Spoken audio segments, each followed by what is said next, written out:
നമസ്കാരം. Aroor vision news ചാനലിലേക്ക് സ്വാഗതം. അരൂർ ശ്രീ കാർത്യായനി ദേവി ക്ഷേത്രത്തിൽ 36ാമത് ശ്രീമദ് ഭാഗവത സപ്താഹ യജ്ഞം ആരംഭിച്ചു. ആഗസ്റ്റ് 8 വ്യാഴാഴ്ച വൈകിട്ട് 7 മണിക്കുള്ള ദീപാരാധനയ്ക്ക് ശേഷം ഭദ്രദീപം കൊളുത്തി തുടങ്ങിയ സപ്താഹ യജ്ഞം 7ാം ദിവസമായ ആഗസ്റ്റ് 15 വ്യാഴാഴ്ച അവഭൃത സ്നാനത്തോടെ സമാപിക്കും. സപ്താഹത്തിന് മുന്നോടിയായി അരൂർ പൗർണമി സത്സംഗ സമിതിയുടെ സമ്പൂർണ്ണ നാരായണ പാരായണവും ഉണ്ടായിരുന്നു.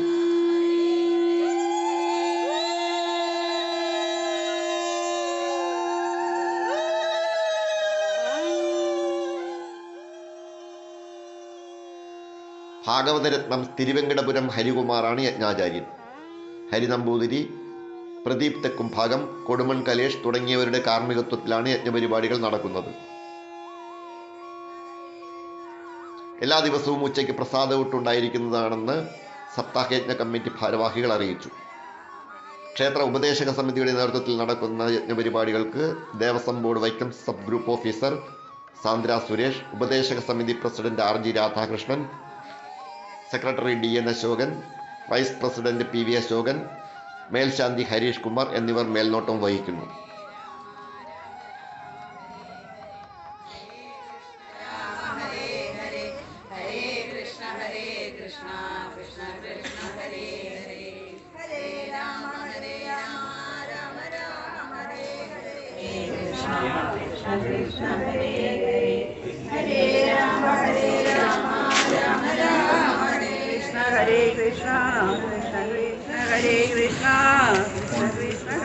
ഓം ശ്രീ സദ്ഗുരവേ നമഃ.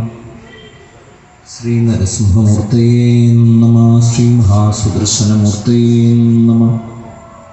ശ്രീ ഗുരുവായൂരപ്പ ശരണം. ശ്രീ വെങ്കടേശായ.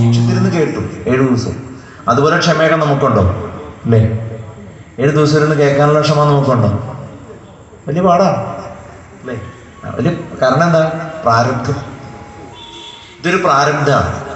കാരണം ഇത് കേൾക്കാൻ പറ്റില്ല എന്ന് പറയുന്നതും ഒരു പ്രാരബ്ധം, പിന്നെ വരാൻ പറ്റാണ്ടിരിക്കണതും ഒരു പ്രാരബ്ധം. രണ്ടും പ്രാരബ്ധം അല്ലേ? അപ്പോൾ ഇങ്ങനെ കേൾക്കാൻ പറ്റുമെന്നാണ് ആലോചിക്കുന്നത് ഭാഗവതത്തിൽ.